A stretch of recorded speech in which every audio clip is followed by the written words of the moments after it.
Hi అండి. ఈరోజు current affairs చూద్దాం. ఫస్ట్ ఆర్టికల్ వచ్చేసి మనకి ఆంధ్రప్రదేశ్కి మనకి ఏలూరు జిల్లాలో చింతలపూడి దగ్గర రేచర్ల బొగ్గు గనుల్లో మైనింగ్ అయితే స్టార్ట్ చేస్తున్నాము.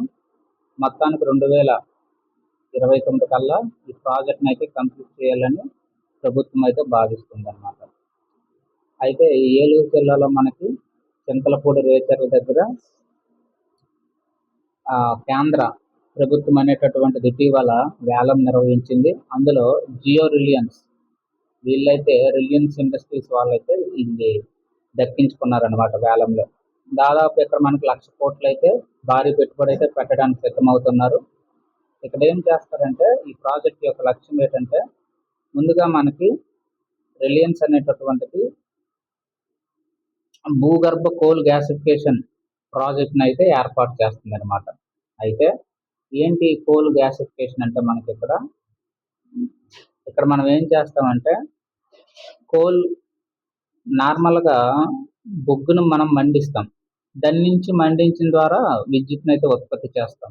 ఇలా మండించడం కాకుండా ఈ కోల్ గ్యాసిఫికేషన్ మెథడ్లో ఏం చేస్తామంటే ఈ కోల్ గ్యాసిఫికేషన్ మెథడ్లో 1000 నుంచి ఒక 1500 డిగ్రీల దాకా మనం మండిస్తామన్నమాట. 1000 నుంచి ఒక 1500 డిగ్రీల దాకా కోల్ని మండిస్తామన్నమాట.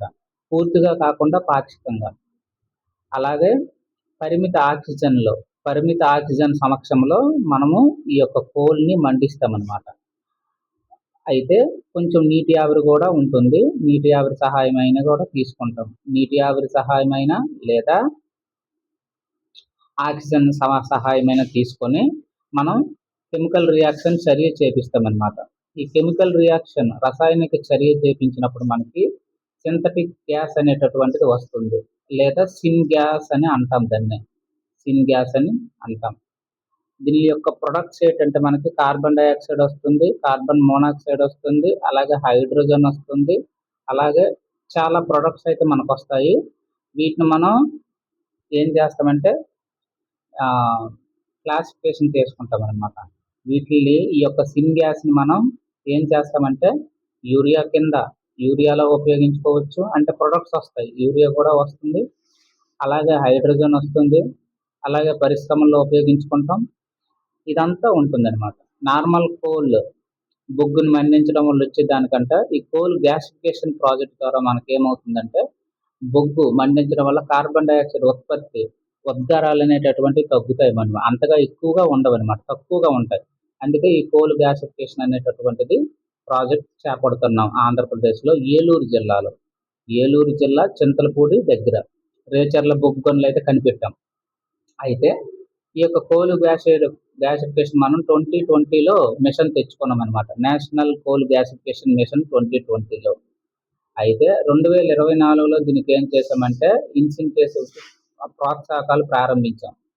ఈ 2024లో కేంద్రం అనేటటువంటిది 8,500 కోట్ల బడ్జెట్తో వచ్చే సంవత్సరాల్లో 2030 నాటికల్లా మనము 100 మిలియన్ టన్నులు అనేటటువంటిది మనం కోల్ గ్యాసిఫికేషన్ అనేటటువంటిది చెయ్యాలి. కోల్ గ్యాసిఫికేషన్ ద్వారా మనం చేపట్టాలి, సిన్ గ్యాస్ని రప్పించాలి అనేటటువంటిది లక్ష్యం పెట్టుకున్నాం అనమాట. 2030 కల్లా 100 మిలియన్ టన్స్ ఉత్పత్తి అనేటటువంటి చేయగలగాలి. అలాగే 8,500 కోట్లు అయితే ఈ సంవత్సరాల్లో ప్రతి సంవత్సరం 2030 కల్లా ఈ యొక్క పెట్టుబడి మొత్తం పెడతారనమాట. ఇది మనకి ఇన్ఫర్మేషన్. అయితే ఇక్కడ గనులు చూసుకుంటే మనకి చూడండి, దేశంలోనే మొదటిది ఇది. ఈ బ్లాక్లో మనకి 1,200 హెక్టార్లు విస్తరించి ఉందన్నమాట. అందులో మనకి ఇది G12 రకం బొగ్గు. చాలా రకాలు ఉన్నాయి, మనం క్లాస్లో సైన్స్ అండ్ టెక్లో చెప్పుకున్నాం కదా బొగ్గు రకాలు. అందులో ఇది G12 రకం బొగ్గు కాబట్టి ఇది పర్వాలేదన్నమాట. ఎన్ని మిలియన్ టన్నులు ఉంటుంది, ఒక 900 మిలియన్ టన్నులు వస్తుంది. అలాగే రేచర్ల బ్లాక్లో ఇన్ని హెక్టార్లో 2,000 హెక్టార్లో ఇది ఒక 2,225 మిలియన్ టన్నులు. ఇది G13 అనమాట. మొత్తానికి 3,000 మిలియన్ టన్నులు అయితే బొగ్గు నిల్వలు ఉన్నాయి. భూ ఉపరితలం నుంచి కనీసం ఒక 600 మీటర్లు కానీ మనం వెళ్తే ఆటోమేటిక్గా ఈ బొగ్గు నిక్షేపాలు వస్తాయి. వీటిని డ్రిల్ చేస్తే బొగ్గుని తీసి చాలా పెద్ద ప్రాసెస్. అదే అక్కడే మనం గ్యాసిఫికేషన్ చేసిస్తే అండర్ గ్రౌండ్లోనే ఇది మొట్టమొదటి ప్రాజెక్ట్ అన్నమాట. అలా చేస్తే ఈ ప్రాజెక్ట్ అయితే అలాగే చేస్తాము. పర్యావరణ హితంగా చేస్తున్నాం అన్నమాట. ఈ ప్రాజెక్ట్‌ని 2029 కల్లా పూర్తి చేయాలని దేశంలో ఉండేటటువంటి మన రిలయన్స్ ఇండస్ట్రీస్ అయితే ఇది దక్కించుకుంది. ఆంధ్రప్రదేశ్ ప్రభుత్వం గుర్తుంచుకోవాలి. 2029 కంప్లీట్ చేయాలి. ఏలూరు జిల్లా గుర్తుంచుకుంటే సరిపోతుంది.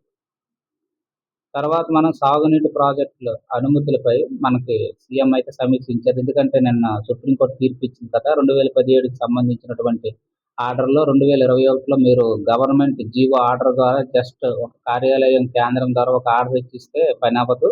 మీరు దీనికి అనుమతులు తీసుకోవాలి. 1986 ప్రకారం పర్యావరణ పరిరక్షణ చట్టం ప్రకారం మీరు చట్టసభల్లో, పార్లమెంట్ సభల్లో మీరు అనుమతులు తీసుకొని చెయ్యాలి.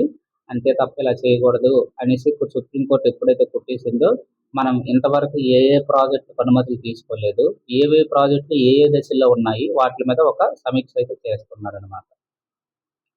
పెట్టుబడిదారుల గమ్యస్థానంగా మనకి ఏపీ అయితే మారుతుందని నారా లోకేష్ గారు చెప్తున్నారు. ఇక్కడ మనం ఏం చేసామంటే ఇదంతటిలో కాకుండా ఒక 2 గుర్తుంచుకోవాలి. ఆ 2 ఏంటంటే మనకి ఏంటేంటి వస్తున్నాయి అనేది గుర్తుంచుకోండి. టాటా పవర్ రెన్యూబుల్ ఎనర్జీ సంస్థ అనేటటువంటిది టాటా పవర్ గుర్తుంచుకోవాలి. 400 మెగావాట్లు అయితే మనకి ఇక్కడ సౌర విద్యుత్ అనేటటువంటిది ఏర్పాటు చేస్తున్నారు. సౌర విద్యుత్ ప్రాజెక్ట్ ఏది 400 మెగావాట్లు సౌర విద్యుత్ సోలార్ ఎనర్జీ ఎక్కడ అనేది గుర్తుంచుకోవాలి. ఎక్కడ? కర్నూలు ఒక ప్రాజెక్ట్. కర్నూలులో మళ్ళీ ఎక్కడంటే హోసూరులో అయిపోయింది. ఒక ప్రాజెక్ట్ అయిపోయింది. కర్నూలు, హోసూరులో ప్రాంతంలో మనకి టాటా పవర్ వాళ్ళు 400 మెగా యూనిట్లు. ఇంకోటి ఎక్కడ? అది కూడా 400లే. అది కూడా 400 మెగావాట్లే. అది ఎక్కడ చేస్తున్నారు అనేది కూడా ఇంపార్టెంట్. అది ఎక్కడ చేస్తున్నామంటే అనంతపురంలో మనకి కనెకల్లు ఇది ఏర్పాటు చేస్తున్నాం. 2 ప్రాజెక్టులు. ఒకటి కర్నూలు, ఒకటి అనంతపురం. కర్నూలులో 400 మెగావాట్లు, అనంతపురంలో 400 మెగావాట్లు గుర్తుంచుకుంటే సరిపోతుంది. అలాగే ఇంకొకటి కూడా ఉంది. ఇంకొకటి ఏంటంటే హరిత విద్యుత్ని ఉత్పత్తి చేస్తుంది. అదంతా 800 మెగావాట్లు. ఎవరెవరు? టాటా పవర్ రెన్యూబుల్ ఎనర్జీ సంస్థ ఇంకొకరితో సుజలాన్ సంస్థతో మనం ఆల్ టైఅప్ అయ్యారనమాట. ఇది గుర్తుంచుకుంటే సరిపోతుంది. ఇది ఎక్కడ? కర్నూలులోనే చేస్తున్నాం. అంతే. ఈ 3 పాయింట్లు గుర్తుంచుకోవాలి ఇక్కడ.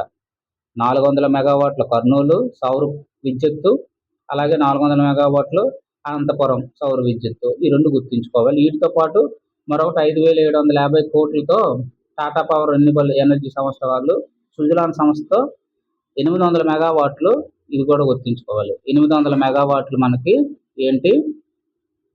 హరిత విద్యుత్ని అయితే ప్రాజెక్ట్ని ఉత్పత్తి చేస్తున్నారు. అది కూడా గుర్తుంచుకోవడానికి ట్రై చేయండి. ఇక్కడైతే మనకి శ్రీకాకుళం జిల్లా సంబంధించిన వారు మనకి కేరళ వెళ్ళారనమాట. కేరళ వెళ్ళి అక్కడ పంచాయతీలని అబ్జర్వ్ చేసి వచ్చారనమాట. ఎందుకంటే అక్కడ మనకి ఐఎస్ఓ ఇండియన్ స్టాండర్డ్ ఆర్గనైజేషన్ గుర్తింపు పొందినటువంటి అక్కడ గ్రామ పంచాయతీలు దాదాపుగా మనకి 940 ఉన్నాయన్నమాట అక్కడ. ఎక్కడ? కేరళలో. మన దగ్గర ఎన్ని ఉన్నాయి? 23 ఉన్నాయి. 23 పంచాయతీలకే ఐఎస్ఓ గుర్తింపు ఉంది. అంటే వాళ్ళకి మనకి తేడా ఏంటి? వాళ్ళు ఎలా హ్యాండిల్ చేస్తున్నారు? అవన్నీ చేయడానికి పరిశోధన చేయడానికి ప్రయోగాత్మకంగా ఇక్కడ అమలు చేయడానికి కేరళ వెళ్ళారు మన వాళ్ళకి సంబంధించిన వాళ్ళందరూ కూడా. దానిలో వాళ్ళు అబ్జర్వ్ చేసింది ఏంటంటే వాళ్ళు Kerala institute of local administration వీళ్ళు 5గురు వాళ్ళని మనం ఇక్కడికి తెచ్చుకున్నాం అనమాట. ఒక 5గురిని ఇంప్లిమెంట్ చేయడానికని. వాళ్ళు ఏది చేస్తున్నారంటే ప్రతి సమస్యకి డైరెక్ట్గా అక్కడ ఒక సిబ్బంది ఉంటుంది. ఆ సిబ్బంది దగ్గరికి వాళ్ళ సమస్య చెప్పడానికి వస్తారు. ఆ సమస్యని డైరెక్ట్గా సంబంధిత అధికారికి అప్పచెప్తారనమాట. అది డిజిటల్కి సంబంధించిన సేవ అనుకోండి, డిజిటల్ అధికారికి అప్పచెప్తారు. లేదు అది వీధి దీపాలకు సంబంధించింది అనుకోండి, వీధి దీపాల అధికారికి అప్పచెప్తారు. తాగునీరు అయితే అలాగా, పారిశుధ్యం అయితే అలాగా, ఒక్కొక్క దానికి అనమాట. అలా మనకి ప్రతి దానికి ఒక ఆఫీసర్కి డైరెక్ట్గా వెళ్ళిపోతుంది. ముందు కంప్లైంట్స్ తీసుకునేటటువంటి సిబ్బంది ఉంటుంది. ఆ సిబ్బంది డైరెక్ట్గా సంబంధిత శాఖకి వెళ్ళిపోతుంది అనమాట. వెంటనే టైం కూడా అక్కడ చెప్తారు. ఎంత సమయంలో అది మేము క్లియర్ చేస్తామని. ఆ క్లియర్ చేసినవన్నీ కూడా నోటీస్ బోర్డులో పెడతారు. అలాగే ప్రతి దానికి ఒక వాళ్ళు ప్రతి గ్రామ పంచాయతీకి వాళ్ళు రికార్డ్ రూమ్ని ఏర్పాటు చేస్తారనమాట. అంటే ఏంటి, ఏ సమాచారమైనా వెంటనే కావాలన్నా వాళ్ళు వెంటనే తీసుకోవడానికి ఒక కోడింగ్ రూపంలో రాసుకుంటారనమాట. వెంటనే ఎవరొచ్చి ఫైల్ అడిగినా ఇస్తారనమాట. అలాగే ప్రతి నెల కూడా వాళ్ళు సమీక్షించుకుంటారనమాట ఉద్యోగులంతా కూడా. ఈరోజు ఎంత ట్రాక్లో ఉన్నాం, నెక్స్ట్ ఏంటి, ఇటువంటి సేవలు 600 పైగా సేవలు వాళ్ళు అమలు చేస్తున్నారనమాట. మరణ ధృవీకరణ పత్రాలు అయితే, జననం అయితేనేమి, ఇంటి నిర్మాణ అనుమతులు అయితేనేమి, స్టాంప్ డ్యూటీలు అయితేనేమి, పన్నుల వసూలు అయితేనేమి, ఇవన్నీ కూడా వాళ్ళు ఒక ప్రత్యేక పద్ధతి ద్వారా చేస్తున్నారనమాట. అందుకే అక్కడికి వెళ్ళి మనం కూడా ఇంప్లిమెంట్ చేయడానికి ట్రై చేస్తున్నాం. మొత్తానికి అదే ఇక్కడ ఇంప్లిమెంట్ చేయాలని చూస్తున్నాం. మనకి టైం అయితే అయిపోతుంది 31తో సరి. ఈ యొక్క ప్రధానమంత్రి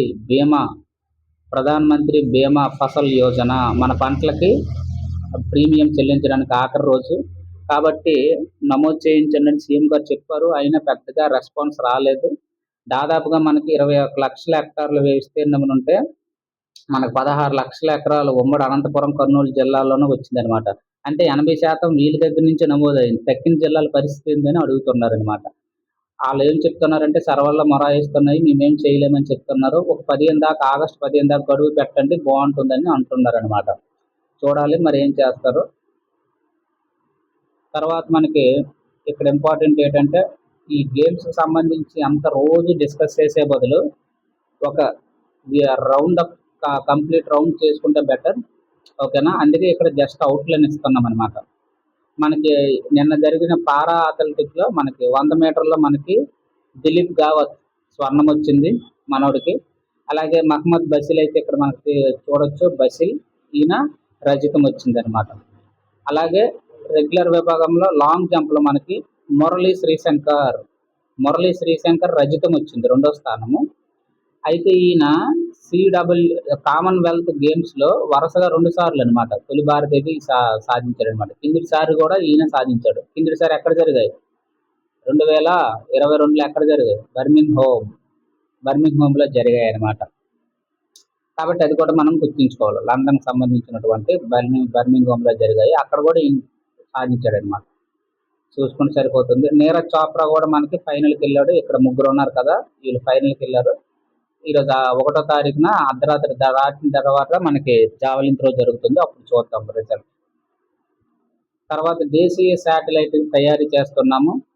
దేశీయ శాటిలైట్ తయారీ అంటే ఇక్కడ స్కై రూట్ ఏరోస్పేస్ వాళ్ళు మనకి ర్యాకెట్ పంపించారు కదా, సక్సెస్ఫుల్గా LEOలో ప్రవేశపెట్టారు కదా.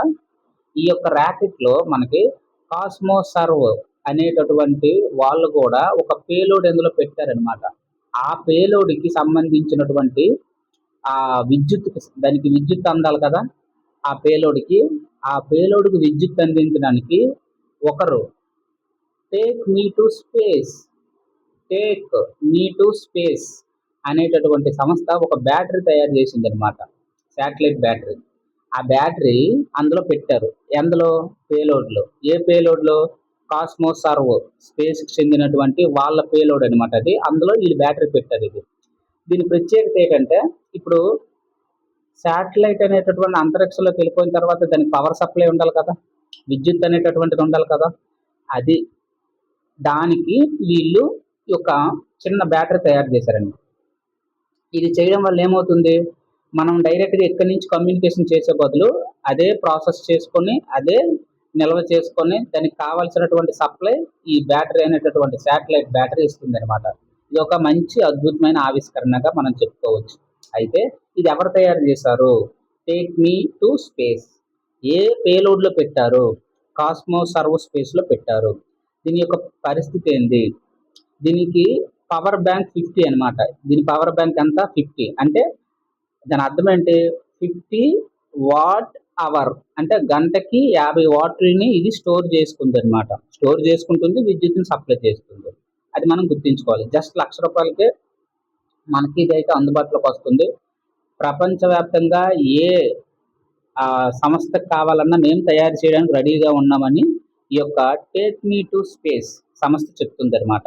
ఇది ఆల్రెడీ విక్రమ్-1 మనకి అందులో ఆ శాటిలైట్లో మనకి ఎవరు అందులో చాలా పేలోడ్లు ఉన్నాయి కదా, ఆ శాటిలైట్లో ఒక 4-5 పేలోడ్స్ ఉన్నాయి.